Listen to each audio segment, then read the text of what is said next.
Good morning and welcome to गना shot. गना shot में आप सबका स्वागत है। Today we going to look at something which I found, what is China's extend and pretend policy to resolve its debt crisis? Well, China is in deep trouble because of its debt. Its debt problem is well known. Okay, but this is a thing which I got out of the Chinese writing, and I felt I must share it with all of you. What is China doing really? It gives debt to someone, and that someone can't repay it back. Okay, so China knows that it can't be repaid back. So they extend the debt, they roll the debt over and pretend it's a problem of liquidity and all that, and not that it is a systemic problem.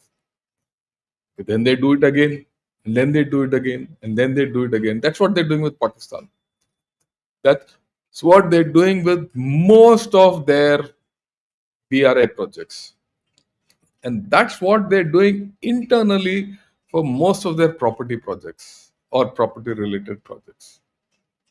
I mean, this is something very fundamental.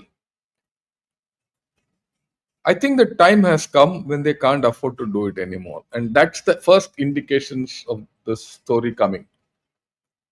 Extend and pretend.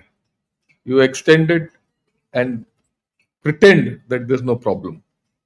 So you extend the debt, pretend there's no problem. Extend the debt, pretend there's no problem. Till one day you can't do it anymore.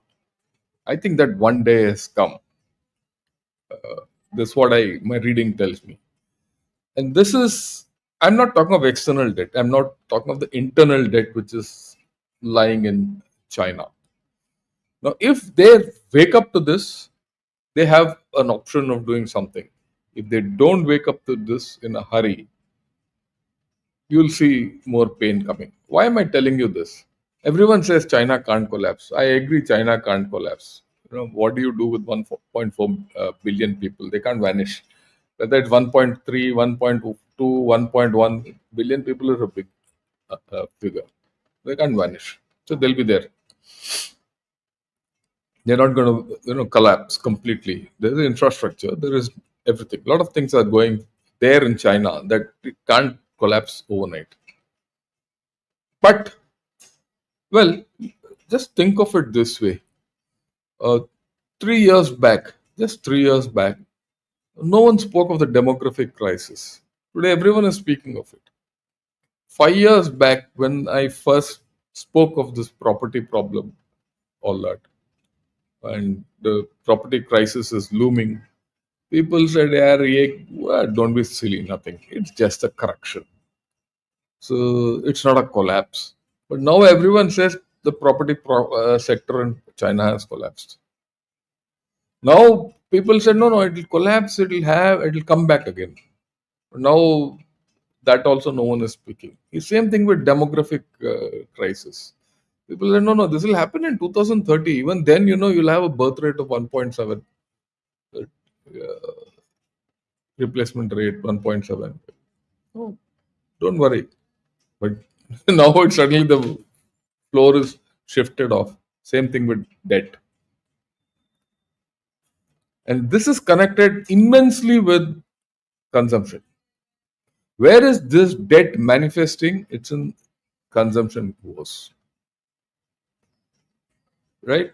So we'll start with this, what's happening in China, and then see what's the effect on, what's the views within China about how they're tackling the problem. And that's interesting actually. Right. The first thing is this is a Caxton report. It says, look, the developers impose huge haircuts on creditors and latest debt overalls. Now that is this is the first time I'm seeing such a story, which means that people have come to the thing that the creditors the developers are not able to pay back money. They don't have money left. There's no sales in property. I'm now talking of property, it'll spread to other sectors. There's no sale of property. So What's the story? The creditors have to bear a haircut. So they have to lose that money. As simple as that. I mean, put it in simple terms. Right. And there's an interesting thing, in this analysis which I read. I'm not right. In China, deposits are protected by some law, whatever. So he says, which means that to the extent that the creditors ultimately taking the losses are banks. So if I have a deposit, that deposit is, in some ways protected. But it's not that I get money, that's a different story. But in some ways it is protected. So if my deposit is protected and the bank has given money to a developer and the developer can't repay now, it's no more rolling the loan over and all that. End of story. The banks have to get the loss. And how will these losses get covered? After all, there's a circulation which is going on in China. It will be either by direct or indirect transfers to the bank or from households, businesses, or local governments. Someone has to fund that bank. The bank doesn't have money. It's all paper money which is floating around in China. Then he says, for 3 years, developers have relied on this extend and pretend policy. That's gone. So banks are going to take a hit, which they'll pass it on to someone else, and someone is going to take a hit. Which I always say the guy who will get hit is the man on the street. I mean, yesterday I showed you the thing about the common man. The common man in China is worse off. At least for us. The common man is made a hero during elections and everyone begs him for votes. Okay. In China, that is also not there. He doesn't have a choice. Right? On the other hand, he is given lollipops. Look, your money, give it to the bank. Bank will make, all that. And that's also not happening. It's a pretty sad state, right? Which is happening. And we'll look at it a little further. Now, Chinese banks boost charges to offset record low profitability metric. Why? The interest margins in China today are almost zero. So if you put money in the bank doesn't give you any interest. But people have no choice but to put money in the bank because they know the form of investment. I'm talking about common people or gold. No shares. People are not buying shares. So what are the banks doing? Banks are making money on services. So banking services in China have gone up. They have to make profit, isn't it? So if they are in a very low interest rate regime, I think the time has come when if you have to park money in China in a bank, you have to pay the bank for it. So the service charges are kicking in. That's huge. So these are all metrics which are interesting to her. Then there's this article I saw in which there's this guy called Li Yang. He's a director of China's National Institution for Finance and Development and the deputy head of Chinese Academy of Social Sciences, which is a big think tank with them. He says there are three major macroeconomic problems. And this is coming straight out of China. This is a Guancha thing. He says domestically, effective demand is weak. So same, consumption is weak. Goods prices are tepid. So I'll get to this thing called prices. Prices are tepid means they're going down. Expectations are weak. This is what these people are talking of. Under such circumstances, spurring economic growth, driving technological process, raising employment, and improving income distribution all face extreme pressure. They're not able to do it simply. Internationally, once in a century challenges are accelerating. Advance of globalization is slackening. China thrives on globalization. And this deglobalization which is happening, where people are tariffs are protection. That's what's happening. Everyone is putting up tariffs. Even China has put up tariffs. So the moment protection takes place, deglobalization is happening, and that is killing China, right? Slackening due to certain great powers going their own way. Geopolitics is intensifying, and global situation is showing fragmentation, multipolarization, and bipolarization. Okay, three major economic challenges. Second one, globalization, and third, he talks of stable coins. Stable coins is a new animal which has come into the horizon. To be very honest, I don't know too much about it, but EU, US, Hong Kong, all these people are getting into it. These are going to come into the lexicon of government monetary policies. If that happens and it comes into the Chinese system also, there's a problem because no one, you don't know where the trust is. It's going to be a major, they will do something internally, but no one will trust the Chinese stablecoin. In any case, no one trusts the crypto of Chinese. I don't know how it runs. I'm not too familiar with it. But the fact is that all these challenges make financial, monetary policies, theory, everything more difficult for China. And these three, they don't have, all these. The thing which I wanted to put across to everyone is all these guys come out with the problems. They don't have solutions. I've read most of these fellows, their articles. There are no solutions. Oh, government should do this, government should do that. Upar upar. What is the real solution to that problem is not there. Okay.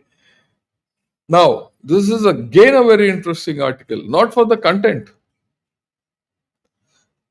I'll read the headlines because the story is in the headlines, not in the content. China urged to take bolder steps to tackle price wars, deflation, and weak demand. We knew about the price wars, we knew about the weak demand. For the first time, people are talking of deflation. For the past 8 to 9 months, prices have reduced, demand has reduced.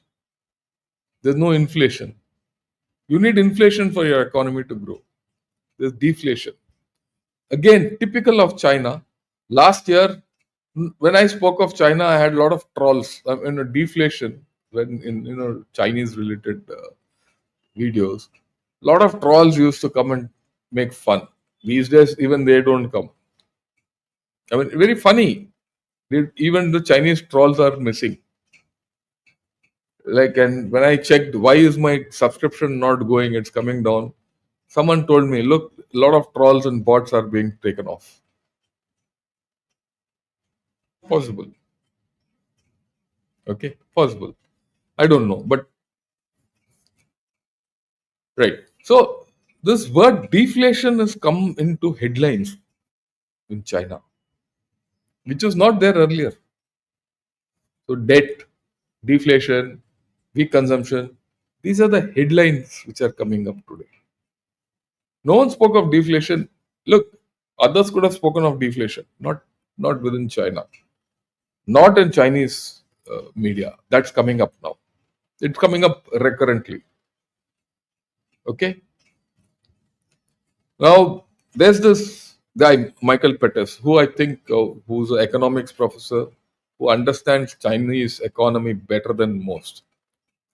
And whenever I am in doubt, I go to him. Right.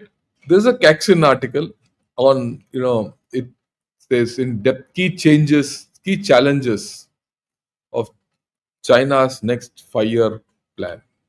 What are the 5-year plan challenges which China faces? And this article, unfortunately, is behind a paywall and I can't subscribe to it. So I didn't get, but Michael Pettis has put it out. There are 5 top economists of China. They have opined and the major challenges which China faces in its next 5-year plan. China still adopts a 5-year plan principle. What is the story? We need to read it to understand what's happening in China. It says previous 5-year plans didn't put sufficient emphasis on demand side of the economy. They didn't bother about local demand. They only bothered about export. And they paid more attention to production, supply, investment. This is not just one fire plan. This is their history. This is their history. They believe more in production, more in investment, all that. We know it's an investment driven economy. Investment into infrastructure, investment into property. The demand they didn't, and the demand was through investment. Whereas it should have been the other way. It should have been consumption which will drive investment. That didn't happen. Right. And then all of them concur. The main contradiction now is insufficient domestic demand. They don't have money. Okay. Export growth is stalling. All five agree. All top chaps agree. Export growth is stalling, along with growth in fixed asset investment.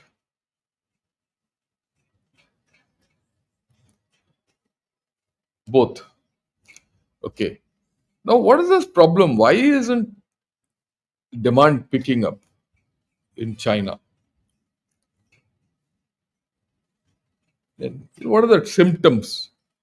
Export consumption, particularly household consumption, is the weak link. Huang Qinhai adds that China's manufacturing value added accounted for 30% of the global total, yet household consumption is only 11%. Why is this happening? Very simple. There's another guy, Wang Dihua. He says household incomes remain a relatively small part of national income, and low earners' wages are rising slowly. But people don't have money. Income is not there. Wages are low. Jobs are scarce. Even if jobs are scarce, they have to go at a pay cut. Entry level jobs are not there. So if a chap doesn't have a job, he'll do two things. He'll not spend money, he'll save it for his rainy day. It's not consuming. That money goes into the bank, and the bank now, of course, charges him now hereafter money to keep it in the bank. That's a different. What does the money bank do? Bank has to invest it somewhere. Now they can't invest it anywhere because their loans with these that extend and pretend policy is not finished. Now the banks have to be solvent, so they're not investing this money anywhere. They have to absorb those. You see, when you said transfer of income from household to sort out these loans, so the bank had money. I mean, look at it. Very simple. Bank had 100 rupees money. It gave to a developer. That fellow cannot now return that money back. So bank has got a 100 rupee hole. Now I am a common man in China. I have 100 rupees. I can't spend it anywhere. I don't want to spend it anywhere. So I give it to the bank in saving deposit. Bank doesn't give me any interest. So bank just keeps the money. So what has the bank done? It has covered that hole, which happened because the developer didn't pay. Isn't it? So that bank is remaining solvent by taking my money. I'm a common man. But on the other hand, what do? I actually paid the developer earlier to get a flat, which he's not given me. He's not giving me. Okay. If I don't have that flat, I have to pay mortgage to the same bank out of the same money which I'm getting. So I can't spend. So the bank takes my 100 rupees and uses it to pay off against the mortgage. So the bank is sitting pretty. The developer doesn't have, he's already spent that money. Who loses? The double whammy is the common man. So how will consumption go up? When you read these fellows, you understand the bind which China is. I'm talking in very simple terms. I'm not giving macroeconomic policies. I'm giving you simple examples. This is the reality. This is the reality of China.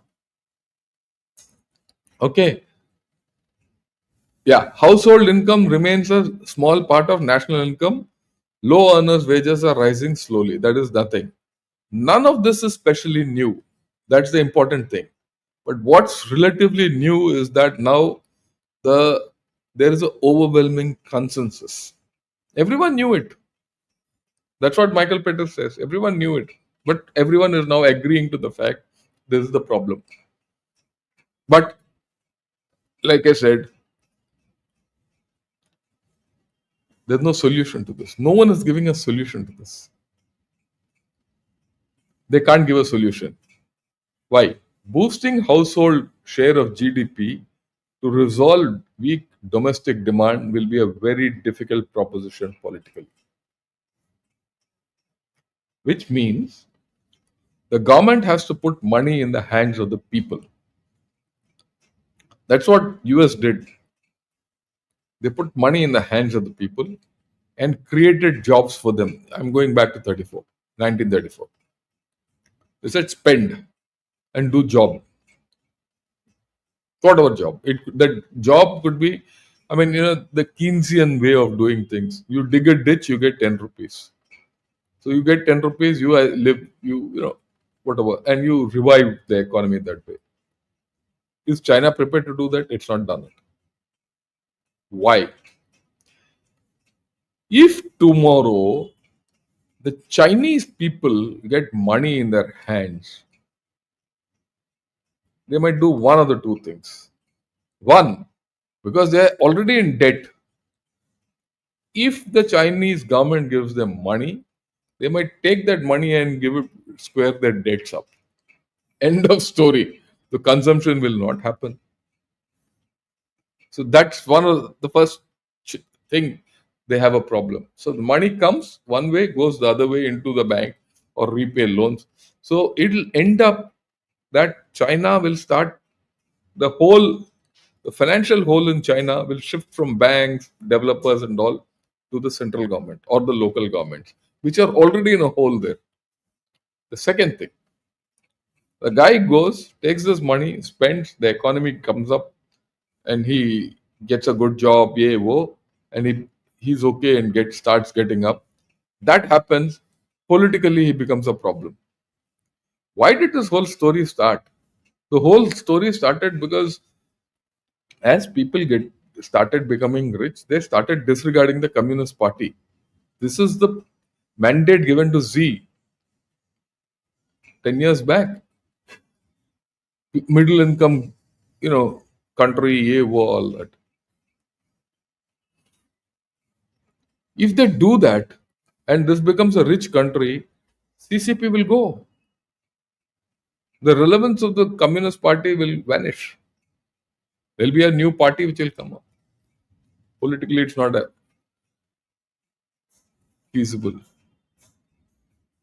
And moreover, at this point of time, when there's a power struggle going on, no one will have the guts to put money in the hands of the people. The people might throw them out. That's their worry. And they'll never do it. If they don't do it, the problem remains. And as time goes down the road, the problem will exaggerate, which means that China is just kicking the can down the road with no solution. This is something we must understand. So you're going to always have a weak China financially hereafter. I'm not saying this. I'm inferring from what these chaps have said. See, this is the headlines. Will China bid to boost domestic demand pay off? These are the questions. They don't have answers for this. Right? Then they did this trade-in program and all, which I spoke of earlier. What is this trade-in program? You get your old story, old item, give it, and buy a new item, and the difference is subsidized. Again, the subsidy is at the expense of the people. So I go buy a new thing. How many times can I do it? I'll have a fridge. I'll have this. Yeah, 2-3 items in my house. I'll go do trade and get new things. And after that, what? I don't have money left for the next. That's also reached its limit.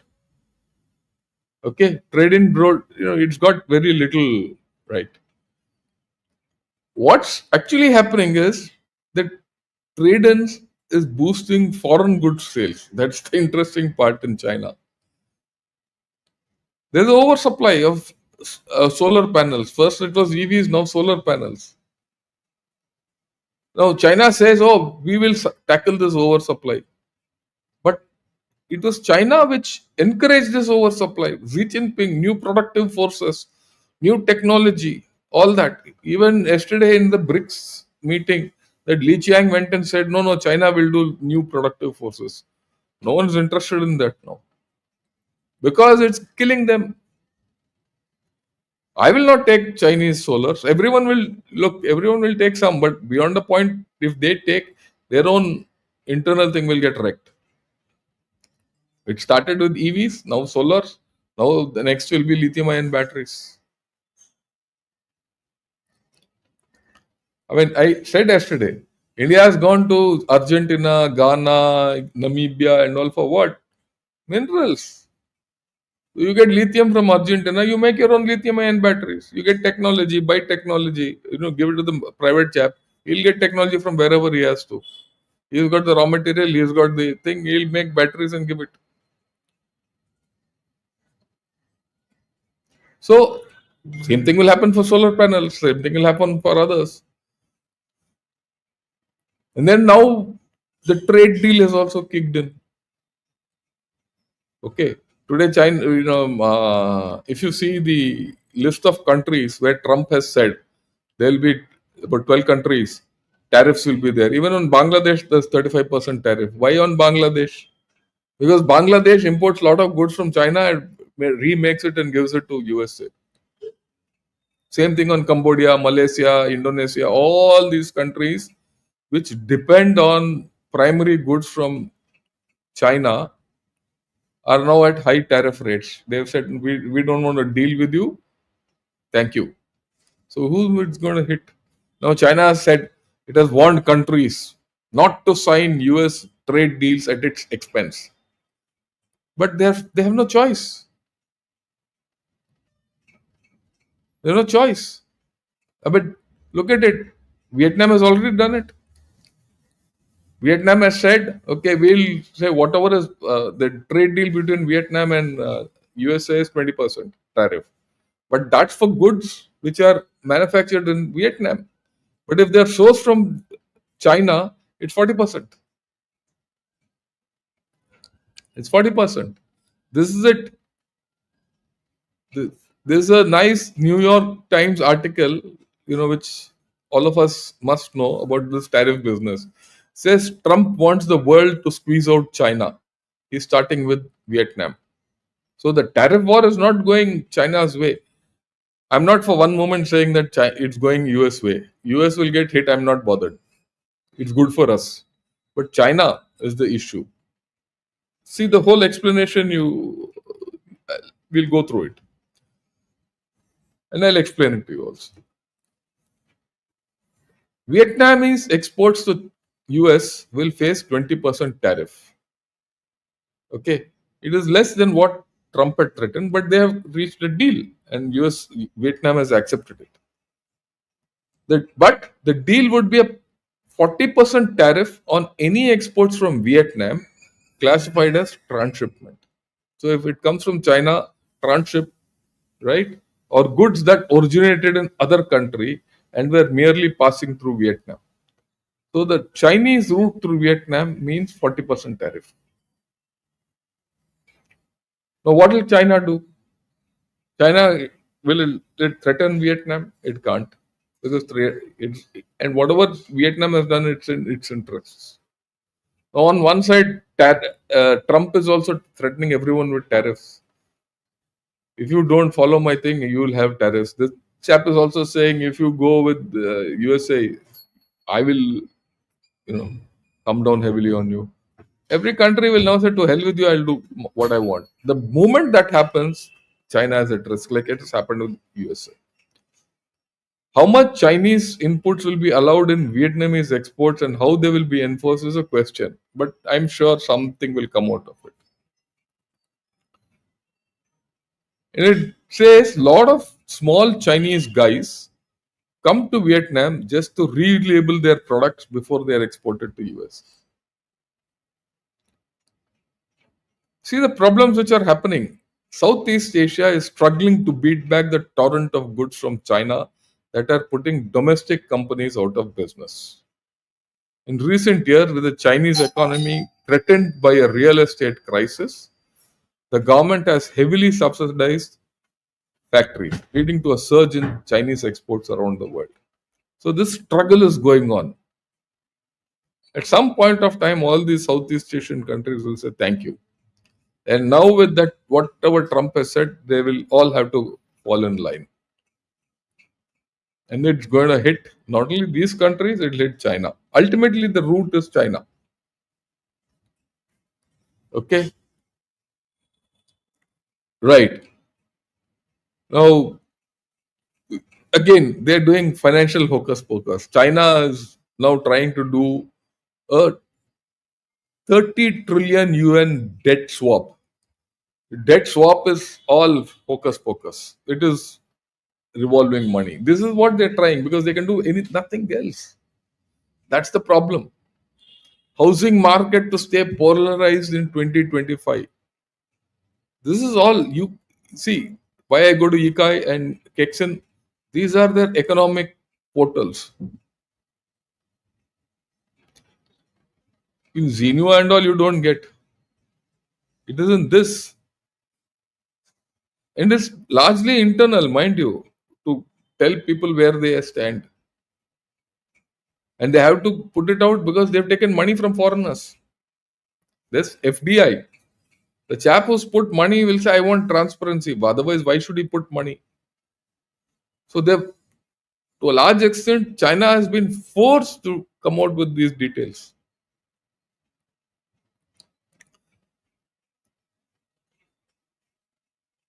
Yeah. China is now giving tax breaks to foreign investors who reinvest their profit. If I'm a foreign investor into China and I reinvest my profit, I get a tax break. Otherwise, but that's not happening. That's not happening at all. And I'll talk of it later during my technology thing, which I'll do in a day or two. What's happening? Because people are not investing in technology in China. All technology things are slowly shifting. Like I said 1 year back, when the Apple company was being set here, that Apple Foxconn combine was being set here. Apple is like a Pied Piper. The other rats will follow. That's happening. So this is a way to say, no, you invest your profit share and we'll give you tax break. It's not only in Caxin, even Ekai has come up. They said we'll give you 10%. That, but it's not happening. And why it's not happening, I'll talk in technology. And I'll also talk tomorrow on this issue on the India-China dynamic. Because the India-China dynamic has assumed certain friction. And that friction we need to understand. And that friction might lead from, we are now, see, earlier we were in a state of peaceful coexistence with China. Thereafter, we went in, now at this point of time, we are in a state of armed coexistence with China. Pehle peaceful coexistence, armed coexistence now. So from armed coexistence, are we going into armed confrontation? What is the trajectory? Peaceful coexistence, armed coexistence, armed confrontation. That's the trajectory. We need to examine this. At this point of time, we are somewhere between armed coexistence and armed confrontation. And we'll talk about it tomorrow. Because it needs, issues have come. But I'll not talk of it, the Dalai Lama issue, Rafale issue, all that. We'll talk of it tomorrow. Okay. And then, very funnily, at one level, they say we are not into fixed investment anymore. But they put $167 billion for transport infrastructure in the first 5 months of this year, up to May. They're still spending on infrastructure, which will not give them any returns. One doesn't know whether these are finishing old projects or replacing, because a lot of their infrastructure got washed away over years due to floods and all that. When it's happening this year, last year also it happened, year before that also happened. Every time floods comes, a lot of infrastructure goes. So is it to make that up or finish projects which have started? We don't know. But they're still spending quite a lot on infrastructure, which probably they need or don't need. I don't know. I mean, this is something which I've not been able to put my fingers on. But we know infrastructure spending, is injurious to health. It's like cigarette smoking, as far as China is concerned. Pension funds are being misappropriated by local governments. So funds which they have collected, which has a tremendous impact on people, on pensioners, old age people. They don't have money, so the consumption there is going to go even worse. So the next social indicator is poverty going to go up in China? It's possible. Old age, I don't have any money. I'm not in a job. My pension fund, which I was the local government, they're not able to give me money. What do I do? What do I do? I go back into poverty, and and my son and my grandson can't take care of me because my grandson, if he's working 3 generations, he has to take care of 12 people up the chain. So there is a huge internal problem, and this internal problem is what is driving the political problem. They know why is Xi Jinping being pushed out, and they are hoping, they even the guys who are trying to push out Xi Jinping, Wang Yang and Jiang Yu, they don't have solutions. Let me tell you. But Xi Jinping is not out. He says domestic market is at the forefront. There's a struggle going on still, which I spoke of earlier. He is talking of some unified market. We don't know what this whole story is. They're all, and whatever Xi Jinping has tried economically so far has failed. Whether it's dual circulation or this or that, new productive forces he started 2 years back. All those new productive force, all those are now killing each other. Overproduction, overcapacity, no one is selling. So price cutting, all that same story. It's the same story. Okay. Xi Jinping, if he's trying this new market forces, he'll collapse. They still want USA and they fought with USA. And USA is not relenting. Trump is not relenting. Many people say Trump is doing it only for domestic purposes. Fine, if he's doing it for domestic purposes. But whatever he's doing for his domestic purposes is hurting China big time. Okay. Yeah. Now, the political thing, all this upward pressure is changing the government. Now, Xi Jinping has come out with this new thing that I will delegate more power to the deputies to ward off the pressure from his other factions. But the thing is, this is something he did 5 years back also. And nothing, he didn't do anything. He made the statement, gave some powers and took them back. So is that same story happening? That power struggle is also going to kill them. That power struggle will not allow them to come out with a policy.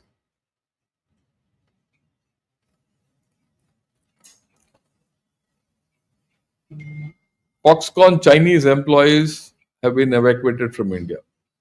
They all gone back. There are reasons for this because outside we're not this thing. We'll discuss this tomorrow because I think this dynamic of, like I told you, peaceful coexistence to armed coexistence, armed confrontation. We'll have to examine it. We'll have to examine it seriously. Okay. So I'm just giving this entire debt thing. I'm getting a few issues in. Right.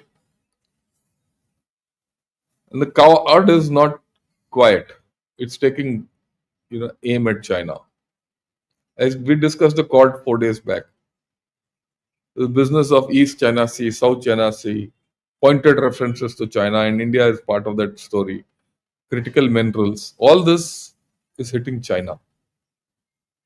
There are alternatives. You see, the point is, if you go back in time, till the time China cooperated with USA politically and the West politically, everything was hunky dory.